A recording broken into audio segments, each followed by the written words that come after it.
जो मनुष्य ध्यान करता है, साधना करता है, तो उसकी चेतना भीतर से जागृत हो जाती है, यानी वो चेतन हो जाता है। इसलिए जो मनुष्य हर रोज़ नियमित ध्यान करता है, उसे अपने जीवन में भविष्य में क्या घटना होने वाली है उसके पूर्व संकेत मिल जाते हैं। तो आज कुछ ऐसा ही मेरे साथ हुआ। हम मथुरा जाने के लिए निकले थे और मथुरा के हाईवे पे थे। तो मैं बस में बैठी हुई थी और मेरी आंखें बंद थी और मैं सद्गुरु का स्मरण कर रही थी। तो सद्गुरु का स्मरण करते करते मुझे विचार आया कि ज़रूर कुछ ना कुछ होगा रास्ते में। फिर मैंने सोचा कि क्या होगा। फिर मैंने सोचा कि हम मथुरा के हाईवे पे हैं, लग्जरी बस में हैं, तो अकस्मात के सिवा क्या हो सकता है। फिर मैंने सोचा कि नहीं नहीं, अकस्मात तो नहीं होगा, लेकिन कुछ थोड़ा ज़रूर होगा, ऐसा मुझे अंदर से ही विचार आया। तो फिर मैंने सोचा कि कुछ नहीं, जो होगा वो होगा, मैं तो सद्गुरु का स्मरण करती हूँ। तो ऐसा विचार आया, तो फिर मैंने आंखें बंद कर ली और मैं सद्गुरु का स्मरण करने लगी। तो मैं तो सद्गुरु का स्मरण कर रही थी, तभी मुझे अपने दोनों कानों में घंटनाद की आवाज़ सुनाई देने लगी, टन टन टन। और वो आवाज़ इतनी ज़ोर ज़ोर से आने लगी कि मुझे बाहर की तो कोई आवाज़ सुनाई ही नहीं दे रही थी। मैं पूर्णतः अपने भीतर ही थी, क्योंकि भीतर से ही मुझे इतनी ज़ोर से आवाज़ आ रही थी कि बाहर क्या हो रहा है, कौन बोल रहा है, कुछ ट्रैफिक की, हॉर्न की, कुछ भी आवाज़ भी मुझे नहीं आ रही थी। तो मैं तो ऐसे आंखें बंद करके घंटनाद सुनने में मस्त थी। थोड़ी देर तो मैं वह घंटनाद ऐसे ही सुन ही रही थी कि तभी अचानक से मेरा सिर आगे कांच पे टकराया जोर से और मेरे दांत मेरे होठों में लग गए। मैंने आंखें खोली कि अरे क्या हुआ। देखा तो लग्जरी बस रुकी हुई थी। ड्राइवर एकदम ब्रेक पे पैर रखे हुए स्थिर था और लग्जरी बस में सब ऐसा बोल रहे थे। मैंने सोचा कि अरे क्या हुआ। फिर सब बोल रहे कि लग्जरी बस का टायर पंचर हो गया। और फिर देखा तो लग्जरी बस का जो राइट टायर था वह डिवाइडर पे चढ़ गया था और डिवाइडर पे चढ़ के उसकी जो प्लेट होती है वो भी एकदम सिकुड़ गई थी। और ड्राइवर ने कहा कि हम बार बार बच गए, नहीं तो हमारी लग्जरी बस पलटी ही खा जाती आज तो। फिर सब लोगों को हाथ हुआ कि हाँ अच्छा हुआ हम सब बच गए। पूरी लग्जरी में किसी को कुछ भी नहीं हुआ था, थोड़ी सी खरोच भी नहीं आई थी सिवाय मेरे। सिर्फ मुझे ही यहाँ कांच लगा था और मेरे दांत होठ में घुस गए थे। फिर सब लोगों ने एक दूसरे को पूछा कि आपको कुछ हुआ, आपको कुछ हुआ। तो सब ने पूछा नहीं हुआ।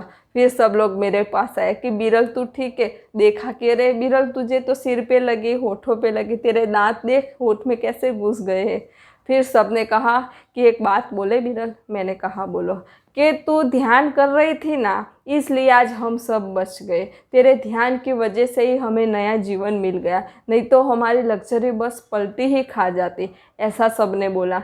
लेकिन ऐसा उन सबको थोड़ा थोड़ा मेरे बारे में पता था कि हाँ बिरल सत्संग में जाती है, ध्यान करती है, मेडिटेशन करती है, सद्गुरु के सानिध्य में जाती है, परमात्मा का स्मरण भजन करती है। ऐसा थोड़ा थोड़ा उनको पता था, इसलिए उन्होंने कहा कि तेरी वजह से ही हम बच गए। फिर मैंने कहा कि आप सब ठीक है, इसी की मुझे बहुत प्रसन्नता है। फिर सबने मिल के सद्गुरु भगवान की जय ऐसे 3 बार जय बुलाए, यानी सद्गुरु सूक्ष्म स्वरूप में मेरे साथ ही थे, यह मुझे पूर्ण विश्वास था। फिर सबने जय बोलाई और फिर हम लग्जरी बस में से नीचे उतरे। फिर हमने देखा तो हमारे लग्जरी बस का टायर तो पूरा डिवाइडर पे चढ़ गया था, टायर पंचर था, फट गया था और उसकी जो प्लेट होती है वो तो इतनी हो गई थी। फिर हमने नया टायर डलवाया, सब कुछ ठीक करवाया और फिर हम मथुरा जाने के लिए निकले। तो फिर मैं वापस अपनी सीट भी आई और बैठ गई और मैंने आंखें बंद कर ली। आंखें बंद करके सबसे पहले मैंने सद्गुरु को धन्यवाद दिया कि हे सद्गुरु, आपका धन्यवाद, आप ही की वजह से आज सब लोगों की जान बच गई। आप सूक्ष्म स्वरूप में मेरे साथ ही है, मेरे पास ही है। ऐसा मैंने कहा ना। कहा कि तुरंत मुझे अपने नासापुटों में गुलाब की सुगंध आने लगी। जैसे कि सदगुरु ने सुन भी लिया और कह भी दिया कि हाँ विरल, मैं तेरे साथ ही हूँ। और मुझे इतनी गुलाब की सुगंध आने लगी, इतनी सुगंध आने लगी, जैसे सदगुरु चैतन्य स्वरूप में ही मेरे सामने प्रकट हो गए, इतनी मुझे सुगंध आने लगी। तो जो मनुष्य ध्यान करता है ना, जो मनुष्य साधना करता है, उसे अपने जीवन में आगे क्या होने वाला है उसके कुछ कुछ थोड़े थोड़े संकेत मिलने लग जाते हैं। ऐसा आपके साथ भी कभी हुआ होगा। आप कहीं जाने वाले होते होंगे और आपके भीतर से आवाज़ आई होंगी कि नहीं जाना, लेकिन फिर भी आप चले गए और वहाँ जाके ऐसी कुछ दुर्घटना हुई या कुछ चोट लग गई या कुछ बुरा हुआ। तो फिर आप घर आए होंगे और आपको विचार आया होगा कि मुझे भीतर से ऐसा ही हो रहा था कि नहीं जाना चाहिए, लेकिन फिर भी मैं गया और ये हुआ। आपने कहा ही होगा, आपको यह अनुभव होगा ही होगा। तो वह क्या था? तो वह आपके आत्मा की आवाज़ थी। आपकी आत्मा आपको सही रास्ता दिखाती है, सही मार्ग दिखाती है, लेकिन आप आपकी आत्मा की सुनते ही नहीं। आप सुनते हैं मन की। मन कहता है चलो, तो आप उठ के चले गए। आत्मा कहती है मत जाओ मत जाओ मत जाओ, वहाँ नहीं जाना चाहिए, वहाँ बुरा होगा, तो आप कुछ सुनते ही नहीं। आपका मन कहता है चाहो, तो आप तुरंत चले जाते। इसलिए ऐसा नहीं करने का। आपकी आत्मा कहती है कि नहीं जाना, मतलब नहीं जाना। आपकी आत्मा कहती है जाना, मतलब जाना। अगर आप आपकी आत्मा की आवाज़ सुनोगे ना, तो आपके जीवन में कभी कुछ बुरा होगा ही नहीं, क्योंकि आपकी आत्मा आपको सही मार्ग दिखाती है। आपकी आत्मा आपको सही रास्ता दिखाती है और आपकी आत्मा आपको सही रास्ते ही ले जाएंगी। यह मेरा अनुभव है। लेकिन आत्मा की आवाज़ सुनाई कब देगी?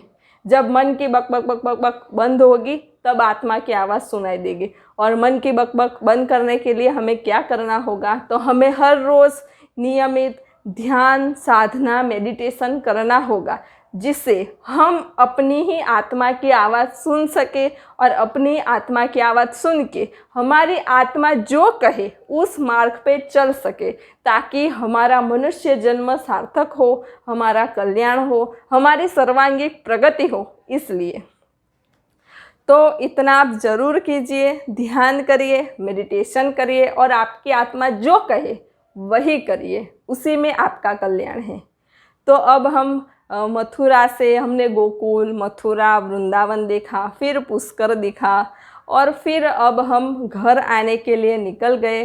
तो 2 दिन में मैं घर पर आ गई। रात को 12 बजे मैं घर आई। घर आकर एक सुकून सा महसूस हुआ, अद्भुत आनंद और शांति की अनुभूति हुई। मैं थोड़ी थक गई थी, इसलिए रात को 12 बजे आई, फिर स्नान किया और फिर मैं सो गई। रात को भी बहुत अच्छी नींद आई। फिर मुझे ऐसा लगा कि सुबह तो शायद मैं नहीं उठ पाऊँगी, क्योंकि थकान बहुत थी। लेकिन पता नहीं, थोड़ी देर में थकान भी उतर गई और 4 बजे मैं उठ भी गई। और मुझे ऐसा हुआ कि बहुत दिन हो गए मैंने अपने ध्यान कक्ष में ध्यान भी नहीं किया।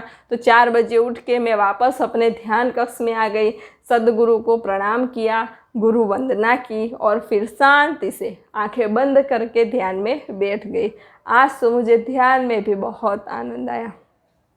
तो यह मेरी यात्रा की कुछ अनुभूतियाँ थी। मैंने आप सभी को मेरी अनुभूतियाँ इसलिए कही ताकि आप भी किसी तीर्थ स्थान पे जाएं, किसी यात्रा पे जाएं तो ऐसे गए और ऐसे आए, ऐसा नहीं।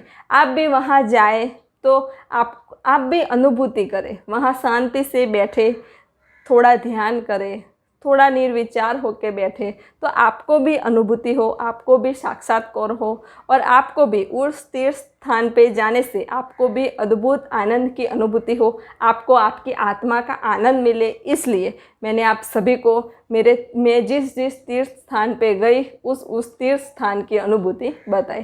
तो आप भी किसी भी तीर्थ स्थान पे जाए और आपको ऐसी अद्भुत और दिव्य अलौकिक अनुभूतियाँ हो, तो आप भी मुझे कमेंट में ज़रूर बताइएगा।